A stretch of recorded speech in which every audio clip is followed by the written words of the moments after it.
మచ్చలున్న చంద్రుడైనా పచ్చి విసపు నాగులైనా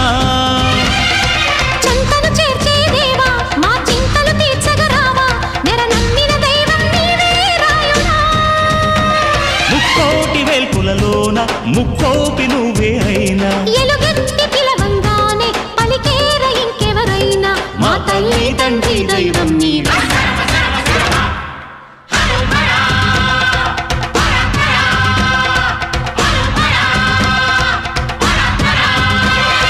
ఢమ ఢమ ఢమ ఢమ గుంట ఢమరుకం మోగే